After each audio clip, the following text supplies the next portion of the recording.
Hello friends, welcome to Rahman সালাম। আর আমি রহমান কাবত। তো আজকে আমরা প্যাসকেল বা লিচু গলফিশের ব্রিডিং দেখবো। তো এখানে আমার ব্রিডিংয়ের জন্য 2 পিস রেডি মেল এবং 2 পিস রেডি ফিমেল আছে। তো এখানে মেল ফিমেলগুলোকে রেডি করে আমরা ব্রিডিং দেবো। ব্রিডিং ট্যাঙ্ক আছে এখানে, ট্যাঙ্ক অলমোস্ট 150 থেকে 200 লিটার পানির মতো একটা ট্যাঙ্ক দিচ্ছি। তো আপনারা এর থেকে ছোটো ট্যাঙ্কও নিতে পারেন, তবে অলমোস্ট 100 লিটার প্লাস ট্যাঙ্ক রাখবেন। 100 থেকে 200 বা 250 লিটার মধ্যে ট্যাঙ্ক রাখবেন এবং পানিতে নতুন পানি দেবেন এবং তাতে মিথিলিনগুলো অ্যাড করবেন। নতুন পানির মিনারেল ওয়াটার যেটা পাওয়া যায় কল থেকে অর্থাৎ বা ট্যাপ থেকে ডিক্লোরিনেট করে যে পানিটা পাওয়া যায় সেটা দিব এবং এরপরে মিথিলিন ব্লু অ্যাড করব এবং তারপরে আমি যেটা করব তার সাথে এখানে প্রয়োজনীয় উপকরণগুলোর মধ্যে আরেকটা যেটা লাগবে সেটা হচ্ছে বস্তার সুতা। এখানে কিন্তু আমি খুব সহজে ব্রিডিংগুলো দেখানোর চেষ্টা করছি ঘরোয়া উপকরণগুলো দিয়ে। তো এখানে হচ্ছে বস্তার সুতা, এমনি যে প্লাস্টিকের বস্তাটা পাওয়া যায় সেখান থেকে খুললে এই সুতাটা পাওয়া যায়। তো এই সুতাটা আমরা নিয়ে সেটাকে কিন্তু মিথিলিন ব্লু দিয়ে ধুয়ে দিতে পারি। তো এখানে কিন্তু 2 পিস ফিমেল আছে। তো এখানে ফিমেল দুইটার লোড কিনা সেটা আপনাদেরকে আমি দেখাচ্ছি এবং ফিমেল দুইটা কিন্তু লোড হচ্ছে এবং সম্পূর্ণ লোড। এদের পেট ক্লিক করলে তাহলে ডিম বাড়াবে।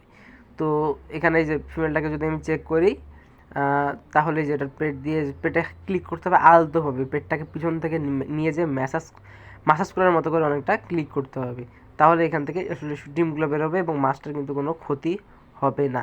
এই যে এখানে দেখেন, এই অ্যাঙ্গেল থেকে যদি দেখানোর চেষ্টা করি তাহলে আশা করা যায় যে ডিমগুলো দেখা যাবে। এই যে দেখেন, ছোট ছোট ছোট ছোট হলুদ বা সাদা এই কালারের জেনারেলি গোল্ডফিশের ডিম হয়।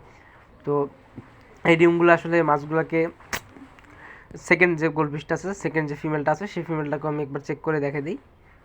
এই যেখানে এটাতেও ডিম বেড়াচ্ছে, এটাতে ক্লিক করলো ডিম বেড়াচ্ছে, এই যে ছোটো ছোটো ডিম। তো ব্যাস, এটাকে এখন আমি এই ট্যাঙ্কে দিয়ে দিব। তো এই ফিমেলটাকে দেওয়ার প্রায় আধা ঘন্টা পরে আমি মেল দুটাকে এই ট্যাঙ্কে দিব। ফিমেল দুটাকে দেওয়ার কতক্ষণ পরে, প্রায় আধা ঘন্টা পরে আমি মেল দুটাকে এই ট্যাঙ্কে দিব। তো এই ট্যাঙ্কে বাতাস প্রবাহ চলতেই থাকবে, আসলে 24/7 বাতাস প্রবাহ থাকবে। আর ব্রিডিং ট্যাঙ্কে আমি কোনো খাবার দিব না অ্যাকচুয়ালি। এই ব্রিডিং ট্যাঙ্ক যে ব্রিডিং করতে যে সময়টা লাগবে 1 থেকে 2 দিন, তো এই 2 দিনের মধ্যে আমি মাছগুলোকে কোনো খাবার দেবো না। আসলে গোল্ডফিশ কিন্তু প্রচুর পরিমাণে পায়খানা করে, তো যেটা আসলে অ্যামোনিয়া তৈরি করে, তো পরবর্তীতে এটা বেবির জন্য ক্ষতিকর। তো সেই অবস্থাতে খাবার দিলে আরও অ্যামোনিয়া তৈরি হবে। তো এই কারণে গোল্ডফিশকে এই ব্রিডিংয়ের বা অন্যান্য যে কোনো মাছ ব্রিডিংয়ে দিলে ব্রিডিংয়ের টাইমে আমি যেখানে বেবি করবো সেখানে কিন্তু খাবার দিব না।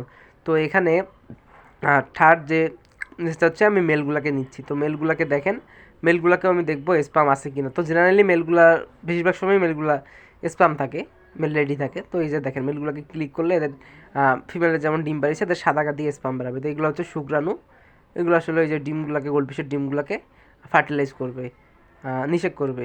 তো আমি সেকেন্ড মেলটাকে ওখানে দিলাম। তো এখানে যে গোল্ডফিশের সেকেন্ড মেলটাকে এটা নিয়ে ট্যাঙ্কে ইন্ট্রোডিউস করলাম। তারপরে আমি যেটা করব সেটা হচ্ছে এদেরকে ব্রিডিংয়ের জন্য কিছুটা সময় দেবো অ্যাকচুয়ালি, এবং এই জায়গাটাতে যাতে খুব বেশি সানলাইট না পড়ে। খুব বেশি সানলাইট পড়লে কী হবে, এরা আসলে ডিম পাড়তে কিছুটা সমস্যা হয়। তো এক্ষেত্রে আমি একটু ছায়াযুক্ত পরিবেশ দিব, নির্জন পরিবেশ, যেখানে এরা ব্রিডিং করতে আসলে সুবিধা পাবে। তো এখানে ব্রিডিংয়ের জন্য আমি সময় দিব হচ্ছে জেনারেলি বিকেল টাইমে, বা বিকেল টাইমে আমি এগুলোকে ব্রিডে দেই।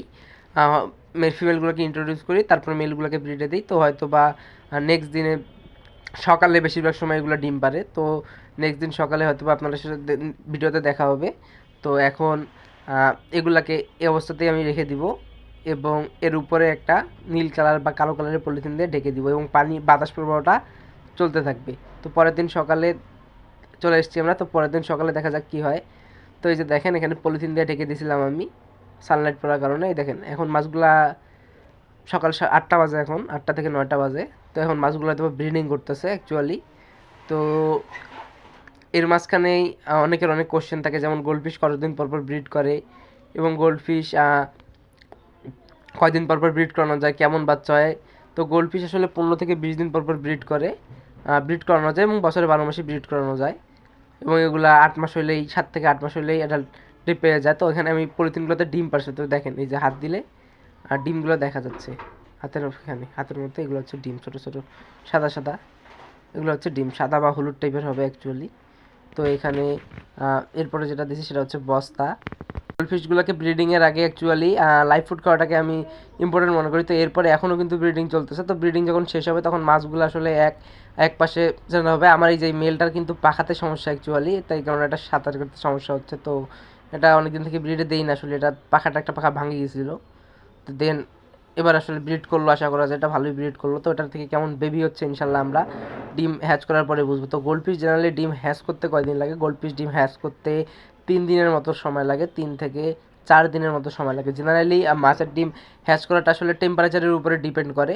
টেম্পারেচারে যত আসলে গরমের দিনে তাড়াতাড়ি ডিম হ্যাচ করবে এবং ঠান্ডার দিনে ডিম হ্যাচ করতে একটু বেশি সময় লাগবে। আসলে পানির টেম্পারেচারের উপরে ডিম হ্যাচ করার সময়টা ডিপেন্ড করে। তো এখানে ডিম হ্যাচ করানোর জন্য অ্যাকচুয়ালি নতুন করে কিছু অ্যাড করার প্রয়োজন নাই, সামান্য কিছু সল্ট হয়তো বা অ্যাড করতে হবে। সামান্য কিছু সল্ট অ্যাড করলে অ্যাকচুয়ালি আরও একটু ডিমটা আসলে ফাঙ্গাসটা, অ্যাকচুয়ালি ডিমের মেইন সমস্যা কিন্তু ফাঙ্গাস, তো ফাঙ্গাসটা অ্যাড করবে। তো আমরা 3 দিন পরে আবার দেখা হচ্ছে।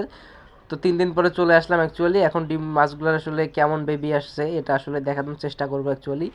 সাইডে ছোটো ছোটোগুলো বেবি অ্যাকচুয়ালি দেখা যাচ্ছে কি না, এই যে দেখেন হাতের এখানে দেখেন। তো আমার এখানে প্রায় 2 থেকে 2,500 বা 3,000 বেবি পাইছি ইনশাল্লাহ, 2টা লিচু মাছ থেকে। এই যে দেখেন হাতে হাতে দেখেন এই যে ছোটো ছোটো বেবি, এবং বস্তার ভিতর থেকে কিন্তু ডিমগুলো হ্যাচ করতেছে এবং বেবি বাড়িছে। দেখেন ছোটো ছোটো বেবি ঘুরে বেড়াচ্ছে। তো আজকে প্রায় 4 দিন ডিম পাড়ার পর থেকে আজকে প্রায় 4 দিন অ্যাকচুয়ালি। তো এই যে দেখেন কী পরিমাণে বেবি আসলে এখানে, হিউজ। এখানে 150 লিটার পানির ট্যাঙ্কে অ্যাকচুয়ালি হিউজ বেবি। তো আমার ধারণা হয়তো বা 2,500 থেকে 3,000 বেবি এখানে আসছে 2টা গোল্ডফিশের ফিমেল থেকে, বা দুই পেয়ার গোল্ডফিশ থেকে। তো ইনশাল্লাহ ভালো ব্রিডই হয়েছে। তো এখানে মেনটেনিং যেটা করতে হবে নেক্সটে, মূলত এই পোনাগুলোতে আসলে অ্যামোনিয়া যাতে না হয়। মাছ কিন্তু পোনা মারা যাওয়ার মেন কারণ হচ্ছে অ্যামোনিয়া। তো সেকেন্ড পার্টে ইনশাল্লাহ একটা ভিডিও বানাবো যে গোল্ডফিশের পোনাগুলোকে আসলে আমরা কীভাবে টিকাইতে পারি। পোনা কিন্তু অনেকেই করেন কিন্তু মারা যায়, এখানে দেখেন কী পরিমাণ পোনা হয়েছে। তো সেক্ষেত্রে সেরকম ভিডিও চাইতে চাইলে এবং অন্যান্য ভিডিও লাগলে আমার চ্যানেলটাকে সাবস্ক্রাইব করে দেবেন আশা করি, এবং বেশ পাশে থাকা বেল আইকনে প্রেস করে পাশে থাকবেন। সো ফ্রেন্ডস, ইনশাল্লাহ আবার দেখা হচ্ছে নেক্সট ভিডিওতে। আসসালামু আলাইকুম।